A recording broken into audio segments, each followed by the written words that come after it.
Hello and welcome to Back to the Book. It's time to relax and enjoy some of the finest literature ever written in English. In Pride and Prejudice this time, we find Elizabeth on the brink of a journey to Derbyshire. Where will her adventure take her next? If you're sitting comfortably, then I'll begin. Elizabeth, as they drove along, watched for the first appearance of Pemberley Woods with some perturbation, but when at length they turned in at the lodge, her spirits were in a high flutter. The park was very large, and contained great variety of ground. They ended it in one of its lowest points, and drove for some time through a beautiful wood, stretching over a wide extent. Elizabeth's mind was too full for conversation, but she saw and admired every remarkable spot and point of view. They gradually ascended for half a mile, and then found themselves at the top of a considerable eminence, where the wood ceased, and the eye was instantly caught by Pemberley House, situated on the opposite side of a valley, into which the road with some abruptness wound. It was a large, handsome stone building, standing well on rising ground, and backed by a ridge of high woody hills, and in front a stream of some natural importance was swelled into greater, but without any artificial appearance. Its banks were neither formal nor falsely adorned. Elizabeth was delighted. She had never seen a place for which nature had done more, or where natural beauty had been so little counteracted by an awkward taste. They were all of them warm in their admiration, and at that moment she felt that to be mistress of Pemberley might be something. They descended the hill, crossed the bridge, and drove to the door, and while examining the nearer aspect of the house, all her apprehensions of meeting its owner returned. She dreaded lest the chambermaid had been mistaken. On applying to see the place, they were admitted into the hall, and Elizabeth, as they waited for the housekeeper, had leisure to wonder at her being where she was. The housekeeper came, a respectable-looking elderly woman, with much less fine and more civil than she had any notion of finding her. They followed her into the dining parlour. It was a large, well-proportioned room, handsomely fitted up. Elizabeth, after slightly surveying it, went to a window to enjoy its prospect. The hill, crowned with wood, from which they had descended, receiving increasing abruptness from the distance, was a beautiful object. Every disposition of the ground was good, and she looked on the whole scene, the river, the trees scattered on its banks, and the winding of the valley, as far as she could trace it, with delight. As they passed into other rooms, these objects were taking different positions, but from every window there were beauties to be seen. The rooms were lofty and handsome, and their furniture suitable to the fortune of their proprietor, but Elizabeth saw, with admiration of his taste, that it was neither gaudy nor uselessly fine, with less of splendour and more real elegance than the furniture of Rosings. "And of this place," thought she, "I might have been mistress. With these rooms I might now have been familiarly acquainted. Instead of viewing them as a stranger, I might have rejoiced in them as mine own, and welcomed to them as visitors my uncle and aunt. But no," recollecting herself, "that could never be. My uncle and aunt would have been lost to me. I should not have been allowed to invite them." This was a lucky recollection. It saved her from something like regret. She longed to inquire of the housekeeper whether her master were really absent, but had not the courage for it. At length, however, the question was asked by her uncle, and she turned away with alarm, while Mrs. Reynolds replied that he was, adding, "But we expect him to-morrow with a large party of friends." How rejoiced was Elizabeth that their own journey had not by any circumstance been delayed a day. Her aunt now called her to look at a picture. She approached, and saw the likeness of Mr. Wickham suspended amongst several other miniatures over the mantelpiece. Her aunt asked her smilingly how she liked it. The housekeeper came forward, and told them it was the picture of a young gentleman, the son of her late master's steward, who had been brought up by him at his own expense. "He is now gone into the army," she added, "but I am afraid he has turned out very wild." Mrs. Gardiner looked at her niece with a smile, but Elizabeth could not return it. "And that," said Mrs. Reynolds, pointing to another of the miniatures, "is my master, and very like him. It was drawn at the same time as the other, about 8 years ago." "I have heard much of your master's fine person," said Mrs. Gardiner, looking at the picture. "It is a handsome face, but Lizzie, you can tell us whether it is like or not." Mrs. Reynolds' respect for Elizabeth seemed to increase on this intimation of her knowing her master. "Does that young lady know Mr. Darcy?" Elizabeth coloured and said, "A little." "And do you not think him a very handsome gentleman, ma'am?" "Yes, very handsome." "I am sure I know none so handsome, but in the gallery upstairs you will see a finer, larger picture of him than this. This room was my late master's favourite room, and these miniatures are just as they used to be then. He was very fond of them." This accounted to Elizabeth for Mr. Wickham's being among them. Mrs. Reynolds then directed their attention to one of Miss Darcy, drawn when she was only 8 years old. "And is Miss Darcy as handsome as her brother?" said Mr. Gardiner. "Oh, yes, the handsomest young lady that ever was seen, and so accomplished. She sings and plays all day long. In the next room is a new instrument just come down for her, a present from my master. She comes here to-morrow with him." Mr. Gardiner, whose manners were easy and pleasant, encouraged her communicativeness by his questions and remarks. Mrs. Reynolds, either from pride or attachment, had evidently great pleasure in talking of her master and his sister. "Is your master much at Pemberley in the course of the year?" "Not so much as I could wish, sir, but I dare say he may spend half his time here, and Miss Darcy is always down for the summer months." "Except," thought Elizabeth, "when she goes to Ramsgate." "If your master would marry, you might see more of him." "Yes, sir, but I do not know when that will be. I do not know who is good enough for him." Mr. and Mrs. Gardiner smiled. Elizabeth could not help saying, "It is very much to his credit, I am sure, that you should think so." "I say no more than the truth, and what everybody will say that knows him," replied the other. Elizabeth thought this was going pretty far, and she listened with increasing astonishment as the housekeeper added, "I have never had a cross word from him in my life, and I have known him ever since he was 4 years old." This was praise, of all others most extraordinary, most opposite to her ideas. That he was not a good-tempered man had been her firmest opinion. Her keenest attention was awakened. She longed to hear more, and was grateful to her uncle for saying, "There are very few people of whom so much can be said. You are lucky in having such a master." "Yes, sir, I know I am. If I was to go through the world, I could not meet with a better. But I have always observed that those who are good-natured when children are good-natured when they grow up, and he was always the sweetest-tempered, most generous-hearted boy in the world." Elizabeth almost stared at her. Could this be Mr. Darcy? thought she. "His father was an excellent man," said Mrs. Gardiner. "Yes, ma'am, that he was indeed, and his son will be just like him, just as affable to the poor." Elizabeth listened, wondered, doubted, and was impatient for more. Mrs. Reynolds could interest her on no other point. She related the subject of the pictures, the dimensions of the rooms, and the price of the furniture in vain. Mr. Gardiner, highly amused by the kind of family prejudice to which he attributed her excessive commendation of her master, soon led again to the subject, and she dwelt with energy on his many merits as they proceeded together up the great staircase. "He is the best landlord and the best master," said she, "that ever lived. Not like the wild young men nowadays who think of nothing but themselves. There is not one of his tenants or servants but what will give him a good name. Some people call him proud, but I am sure I never saw anything of it.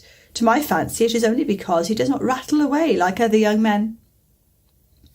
"In what an amiable light does this place him?" thought Elizabeth. "This fine account of him," whispered her aunt as they walked, "is not quite consistent with his behaviour to our poor friend. Perhaps we might be deceived. That is not very likely. Our authority was too good."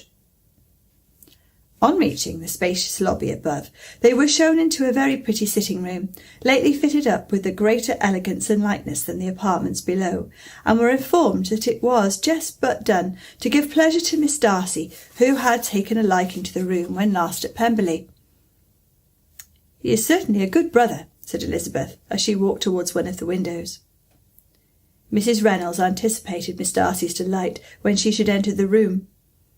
"And this is always the way with him," she added. "Whatever can give his sister any pleasure is sure to be done in a moment. There is nothing he would not do for her." The picture gallery and 2 or 3 of the principal bedrooms were all that remained to be shown. In the former were many good paintings, but Elizabeth knew nothing of art, and from such had already been visible below, she had willingly turned to look at some drawings of Miss Darcy's, in crayons, whose subjects were usually more interesting and also more intelligible. In the gallery there were many family portraits, but they could have little to fix the attention of a stranger. Elizabeth walked on in quest of the only face whose features would be known to her. At last it arrested her, and she beheld a striking resemblance of Mr. Darcy, with such a smile over the face as she remembered to have sometimes seen when he looked at her. She stood several minutes before the picture in earnest contemplation, and returned to it again before they quitted the gallery. Mrs. Reynolds informed them that it had been taken in his father's lifetime.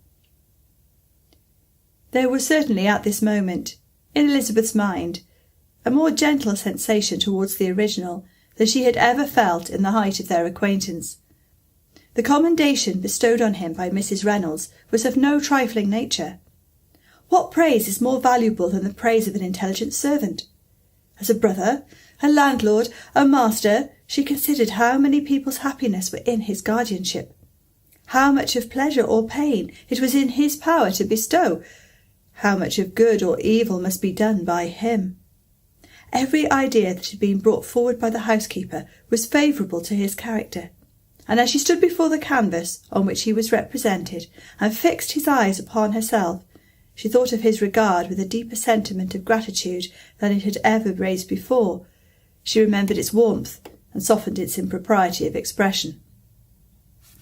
When all of the house was open to general inspection had been seen, they returned downstairs, and taking leave of the housekeeper, were consigned over to the gardener, who met them at the hall door.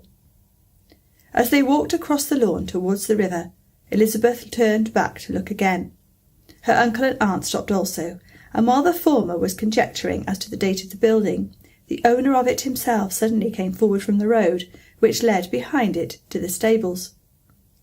They were within 20 yards of each other, and so abrupt was his appearance that it was impossible to avoid his sight. Their eyes instantly met, and the cheeks of each were overspread with the deepest blush. He absolutely started, and for a moment seemed immovable from surprise, but shortly recovered himself, advanced towards the party, and spoke to Elizabeth, if not in terms of perfect composure, at least of perfect civility. She had instinctively turned away, but stopping on his approach, received his compliments with an embarrassment impossible to be overcome. Had his first appearance, or his resemblance to the picture they had just been examining, been insufficient to assure the other two that they now saw Mr. Darcy, the gardener's expression of surprise on beholding his master must immediately have told it. They stood a little aloof while he talked to their niece, who, astonished and confused, scarcely dared lift her eyes to his face, and knew not what answer she returned to his civil inquiries after her family. Amazed at the alteration in his manner since they last parted, every sentence that he uttered was increasing her embarrassment, and every idea of the impropriety of her being found there recurring to her mind, the few minutes in which they continued together were some of the most uncomfortable of her life. Nor did he seem much more at ease. When he spoke, his accent had none of its usual sedateness, and he repeated his inquiries as to the time of her having left Longbourn, and of her stay in Derbyshire, so often, and in so hurried a way, as plainly spoke the distraction of his thoughts. At length every idea seemed to fail him, and after standing a few moments without saying a word, he suddenly recollected himself, and took leave. The others then joined her, and expressed their admiration of his figure, but Elizabeth heard not a word, and wholly engrossed by her own feelings, followed them in silence. She was overpowered by shame and vexation. Her coming there was the most unfortunate, the most ill-judged thing in the world. How strange it must appear to him! In what a disgraceful light might it not strike so vain a man! It might seem as if she had purposely thrown herself in his way again. Oh, why did she come? Or why did he thus come a day before he was expected? Had they been only 10 minutes sooner, they should have been beyond the reach of his discrimination, for it was plain that he was that moment arrived, that moment alighted from his horse or his carriage. She blushed again and again over the perverseness of the meeting. And his behaviour, so strikingly altered, what could it mean? That he should even speak to her was amazing, but to speak with such civility, to inquire after her family. Never in her life had she seen his manners so little dignified. Never had he spoken with such gentleness as on this unexpected meeting. What a contrast did it offer to his last address in Rosings Park, when he had put his letter into her hand. She knew not what to think, nor how to account for it. They had now entered a beautiful walk by the side of the water, and every step was bringing forward a nobler fall of ground, or a finer reach of the woods to which they were approaching. But it was some time before Elizabeth was sensible of any of it, and though she answered mechanically to the repeated appeals of her uncle and aunt, and seemed to direct her eyes to such objects as they pointed out, she distinguished no part of the scene. Her thoughts were all fixed on that one spot of Pemberley House, whichever it might be, where Mr. Darcy then was. She longed to know what at that moment was passing in his mind, in what manner he thought of her, and whether, in defiance of everything, she was still dear to him. Perhaps he had been civil, only because he felt himself at ease. Yet there had been that in his voice which was not like ease. Whether he had felt more of pain or of pleasure in seeing her, she could not tell, but he certainly had not seen her with composure. At length, however, the remarks of her companions on her absence of mind roused her, and she felt the necessity of appearing more like herself.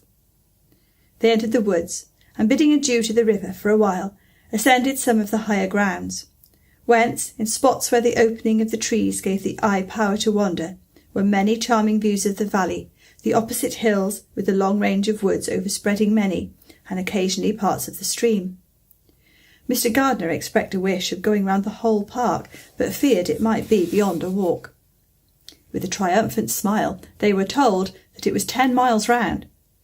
It settled the matter, and they pursued the accustomed circuit, which brought them again, after some time, in a descent among hanging woods, to the edge of the water in one of its narrowest parts. They crossed it by a simple bridge. In character with the general air of the scene, it was a spot less adorned than any they had yet visited, and the valley, where contracted into a glen, allowed room only for the stream and a narrow walk amidst the rough coppicewood which bordered it. Elizabeth longed to explore its windings, but when they had crossed the bridge and perceived their distance from the house, Mrs. Gardiner, who was not a great walker, could go no further, and thought only of returning to the carriage as quickly as possible. Her niece was, therefore, obliged to submit, and they took their way toward the house on the opposite side of the river, in the nearest direction, but their progress was slow, for Mr. Gardiner, though seldom able to indulge the taste, was very fond of fishing, and was so much engaged in watching the occasional appearance of some trout in the water, and talking to the man about them, that he advanced but little. Whilst wandering on in this slow manner, they were again surprised, and Elizabeth's astonishment was quite equal to what it had been at first, by the sight of Mr. Darcy approaching them, and at no great distance. The walk being here less sheltered than on the other side, allowed them to see him before they met. Elizabeth, however astonished, was at least more prepared for an interview than before, and resolved to appear and speak with calmness if he really intended to meet them. For a few moments, indeed, she felt that he would probably strike into some other path. This idea lasted while a turning in the walk concealed him from their view. The turning past, he was immediately before them. With a glance she saw that he had lost none of his recent civility, and to intimate his politeness she began, as they met, to admire the beauty of the place. But she had not got beyond the words delightful and charming, when some unlucky recollections obtruded, and she fancied that praise of Pemberley from her might be mischievously construed. Her colour changed, and she said no more. Mrs. Gardiner was standing a little behind, and on her pausing, he asked her if she would do him the honour of introducing him to her friends. This was a stroke of civility for which he was quite unprepared, and she could hardly suppress a smile at his being now seeking the acquaintance of some of those very people against whom his pride had revolted in his offer to herself. What will be his surprise, thought she, when he knows who they are? He takes them now for people of fashion. The introduction, however, was immediately made, and as she named their relationship to herself, she stole a sly look at him to see how he bore it, and was not without the expectation of his decamping as fast as he could from such disgraceful companions. That he was surprised by the connection was evident. He sustained it, however, with fortitude, and so far from going away, turned back with them, and entered into conversation with Mr. Gardiner. Elizabeth could not but be pleased, could not but triumph. It was consoling that he should know she had some relations for whom she had no need to blush. She listened most attentively to all that passed between them, and gloried in every expression, every sentence of her uncle, which marked his intelligence, his taste, or his good manners. The conversation soon turned upon fishing, and she heard Mr. Darcy invite him, with the greatest civility, to fish there as often as he chose while he continued in the neighbourhood, offering at the same time to supply him with fishing tackle, and pointing out those parts of the stream where there was usually some most sport. Mrs. Gardiner, who was walking arm in arm with Elizabeth, gave her a look expressive of her wonder. Elizabeth said nothing, but it gratified her exceedingly. The compliment must be all for herself. Her astonishment, however, was extreme, and continually she was repeating, "Why is he so altered? From what can it proceed? It cannot be for me. It cannot be for my sake that his manners are thus softened. My reproofs at Hunsford could not work such a change as this. It is impossible that he should still love me." After walking some time in this way, the two ladies in front, the two gentlemen behind, or on resuming their places, after descending to the brink of the river for the better inspection of some curious water plant, there chanced to be a little alteration. It originated in Mrs. Gardiner, who, fatigued by the exercise of the morning, found Elizabeth's arm inadequate to her support, and consequently preferred her husband's. Mr. Darcy took her place by her niece, and they walked on together. After a short silence, the lady spoke first. She wished him to know that she had been assured of his absence before she came to the place, and accordingly began by observing that his arrival had been very unexpected. "For your housekeeper," she added, "informed us that you would certainly not be here till to-morrow, and indeed before we left Bakewell we understood that you were not immediately expected in the country." He acknowledged the truth of it all, and said that business with his steward had occasioned his coming forward a few hours before the rest of the party with whom he had been travelling. "They will join me early to-morrow," he continued, "and among there are some whom will claim an acquaintance with you, Mr. Bingley and his sisters." Elizabeth answered only by a slight bow. Her thoughts were instantly driven back to the time when Mr. Bingley's name had been last mentioned between them, and if she might judge from his complexion, his mind was not very differently engaged. "There is also one other person in the party," he continued after a pause, "who more particularly wishes to be known to you. Will you allow me, or do I ask too much, to introduce my sister to your acquaintance during your stay at Lambton?" The surprise of such an application was great indeed. It was too great for her to know in what manner she acceded to it. She immediately felt that whatever desire Miss Darcy might have of being acquainted with her must be the work of her brother, and without looking further, it was satisfactory, it was gratifying to know that his resentment had not made him think really ill of her. They now walked on in silence, each of them deep in thought. Elizabeth was not comfortable, that was impossible, but she was flattered and pleased. His wish of introducing his sister to her was a compliment of the highest kind. They soon outstripped the others, and when they had reached the carriage, Mr. and Mrs. Gardiner were half a quarter of a mile behind. He then asked her to walk into the house, but she declared herself not tired, and they stood together on the lawn. At such a time much might have been said, and silence was very awkward. She wanted to talk, but there seemed an embargo on every subject. At last she recollected that she had been travelling, and they talked of Matlock and Dovedale with great perseverance. Yet time and her aunt moved slowly, and her patience and her ideas were nearly worn out before the tete-a-tete was over. On Mr. and Mrs. Gardiner's coming up, they were all pressed to go into the house and take some refreshment, but this was declined, and they parted on each side with the utmost politeness. Mr. Darcy handed the ladies into the carriage, and when it drove off, Elizabeth saw him walking slowly towards the house. The observations of her uncle and aunt now began, and each of them pronounced him to be infinitely superior to anything they had expected. "He is perfectly well behaved, polite and unassuming," said her uncle. "There is something a little stately in him, to be sure," replied her aunt, "but it is confined to his air and is not unbecoming. I can now say with the housekeeper that though some people may call him proud, I have seen nothing of it." "I was never more surprised than by his behaviour to us. It was more than civil. It was really attentive, and there was no necessity for such attention. His acquaintance with Elizabeth was very trifling." "To be sure, Lizzie," said her aunt, "he is not so handsome as Wickham, or rather, he has not Wickham's countenance, for his features are perfectly good. But how came you to tell us that he was so disagreeable?" Elizabeth excused herself as well as she could, said that she had liked him better when they met in Kent than before, and that she had never seen him so pleasant as this morning. "But perhaps he may be a little whimsical in his civilities," replied her uncle. "Your great men often are, and therefore I shall not take him at his word about fishing, as he might change his mind another day and warn me off his grounds." Elizabeth felt that they had entirely mistaken his character, but said nothing.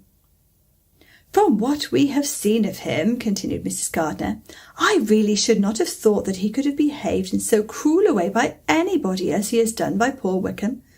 He has not an ill-natured look. On the contrary, there is something pleasing about his mouth when he speaks, and there is something of dignity in his countenance that would not give one an unfavourable idea of his heart.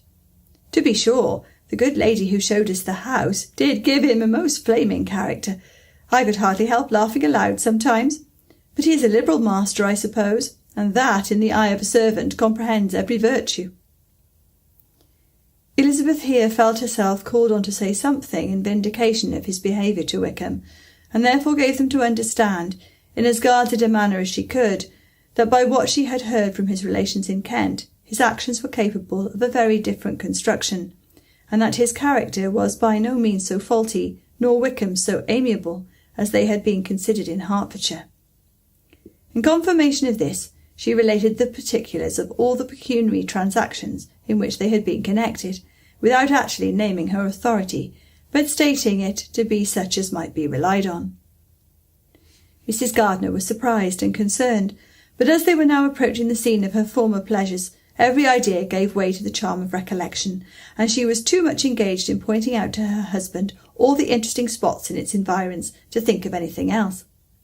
Fatigued as she had been by the morning's walk, they had no sooner dined than she set off again in quest of her former acquaintance, and the evening was spent in the satisfactions of an intercourse renewed after many years' discontinuance. The occurrences of the day were too full of interest to leave Elizabeth much attention for any of these new friends, and she could do nothing but think, and think with wonder, of Mr. Darcy's civility, and above all, of his wishing her to be acquainted with his sister. Thank you for listening.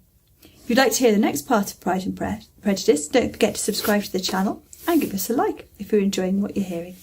I look forward to seeing you next time. Goodbye.